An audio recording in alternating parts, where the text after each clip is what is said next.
دوسری بات کہ اگر ہم کسی قبر پہ جائیں یا کوئی دادا کے یہاں جائیں یا کسی چیز پہ جائیں تو ہم کیا کریں اس دن؟ کوئی دعا مانگے، سورہ فاتحہ پڑھیں یا ان کی مغفرت کی دعا مانگیں؟ ہم کیا کرنا چاہیے ہمیں؟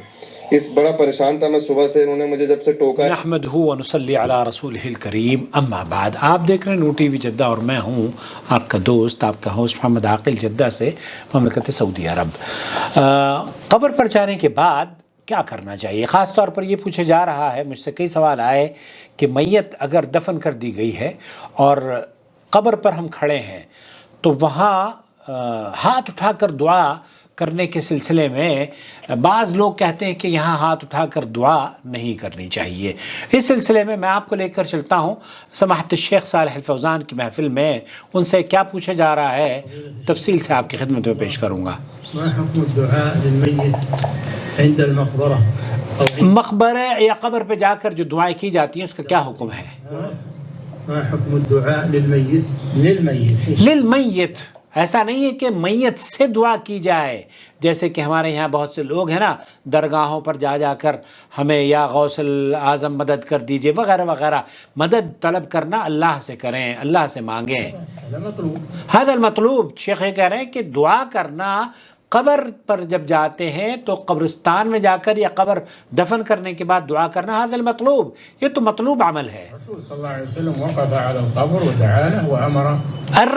اللہ کے رسول صلی اللہ علیہ وسلم وقف علی القبر ودعا له.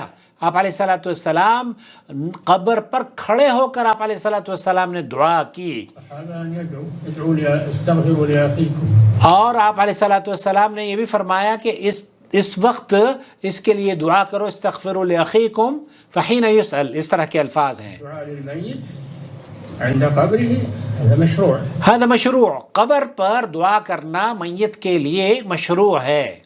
وإذا مررت بالمقابر سلم عليهم وتدعو لهم. مسلم علیہم وتدعو لهم. اگر آپ قبرستان کی زیارت کے لیے گئے ہیں تو قبرستان پر گئے تو دعا کیجئے اور سلام کیجئے اور دعا کیجئے مرنے والوں کے لیے. لیکن وہ جو سورہ فاتحہ پڑھنا ہے یا قل پڑھنا ہے یا پھر ایصال ثواب کا ایک طریقہ جو لوگوں نے بنایا ہے، یہ بدعت ہے، کیونکہ اللہ کے رسول صلی اللہ علیہ وسلم نے اس کا حکم نہیں دیا ہے. افہم الفرق بین افہم الفرق. شیخ فرما رہے ہیں کہ بین الدعاء، کہ دعا کرنی اور دعا ان سے مانگنی زمین آسمان کا فرق ہے. ایک دعا مانگنا تو شرک ہے، اگر آپ میت سے دعا مانگ رہے ہیں تو شرک ہے، لیکن اگر میت کے لیے دعا مانگ رہے ہیں تو یہ مطلوب عمل ہے. تدعوهم او تدعو لهم.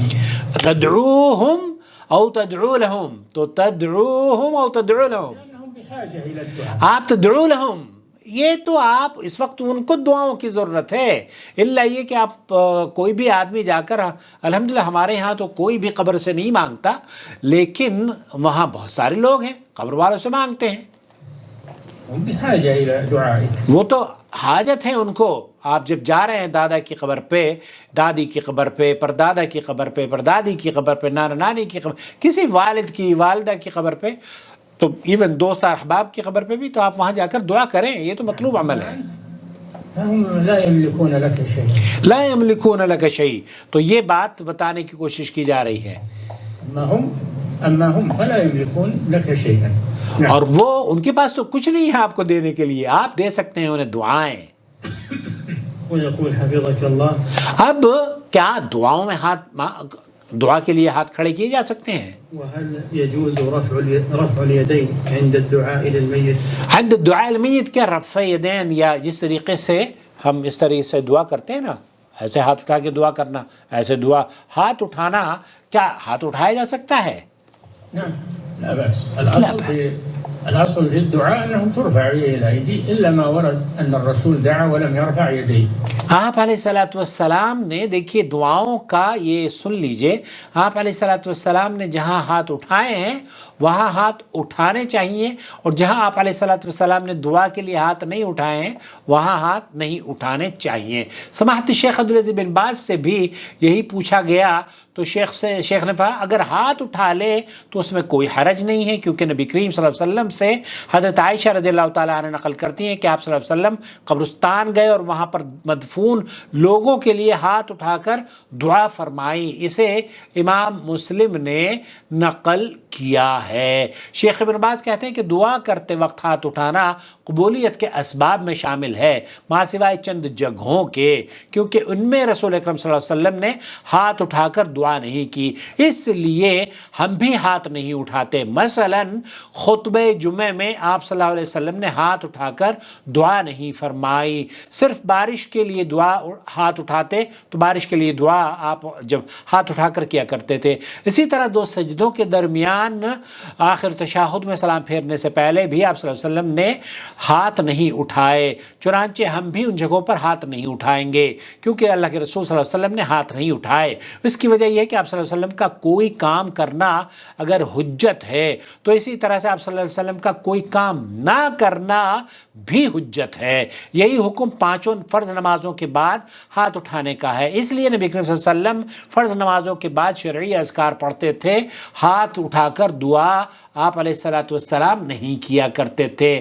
البتہ ایسے مقامات جہاں پر دعا کے لیے ہاتھ اٹھانا نبی کریم صلی اللہ علیہ وسلم ثابت ہے، ایسی جگہوں پر نبی کریم صلی اللہ علیہ وسلم کی اقتداء کرتے ہوئے بھی ہاتھ اٹھا کر دعا کریں گے۔ ویسے بھی دعا میں ہاتھ اٹھانا قبولیت دعا کہی شیخ عبد المحسن نے فرمایا کہ میت کو دفن کرنے کے بعد ہاتھ اٹھا کر دعا کرنے کا کیا حکم ہے؟ اس بارے میں دونوں طرح کی گنجائش ہے، کیونکہ ہمیں اس وقت میں ہاتھ اٹھانے کے اثبات یا نفی کی کسی دلیل کا علم نہیں، لہذا دعا کرنے والا شخص ہاتھ اٹھائے یا نہ اٹھائے اسے اختیار ہے۔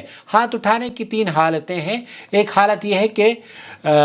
حالت یہ ہے کہ وہ جگہیں جہاں نصوص میں ہاتھ اٹھانے کے اسباب وضاحت میں موجود ہیں، مثلا عرفات کے میدان میں آپ علیہ الصلوۃ والسلام ہاتھ اٹھا کر دعا کیا کرتے تھے، پہلے اور دوسرے جمرے کے بعد بارش کے وقت آپ علیہ الصلوۃ والسلام ہاتھ اٹھا کر دعا کیا کرتے تھے، اور دوسرے کچھ حالات ایسے ہیں کہ ان میں ہاتھ اٹھانا ثابت نہیں ہے، مثلا خطبہ جمعہ کے دوران دعا کے لیے ہاتھ اٹھانا، اور پھر خطیب اور مقتدی کو کوئی اگر دعا کی جائے تو پھر وہ آمین کے لیے بھی ہاتھ اٹھانا، یہ بھی اللہ کے رسول صلی اللہ علیہ وسلم سے ثابت نہیں ہے۔ تیسرے یہ ایسے حالات جہاں ہاتھ اٹھانے یا ہاتھ نہ اٹھانے کی کوئی قید نہیں ہے، تو ایسی صورت میں ہاتھ اٹھانا بھی درست ہے اور نہ اٹھانا بھی درست ہے۔ تو جو سماحت شیخ عبدالعزیز بن باز سے بھی پوچھا گیا تو انہوں نے بھی کہا کہ ہاتھ اٹھانے کے بارے میں اگر کوئی آدمی ہاتھ اٹھا لیتا ہے تو کوئی حرج نہیں ہے مردہ کو دفن کرنے کے بعد۔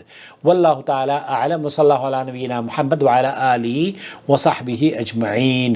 والسلام علیکم ورحمۃ اللہ وبرکاتہ۔ امید وضاحت ہو گئی ہوگی۔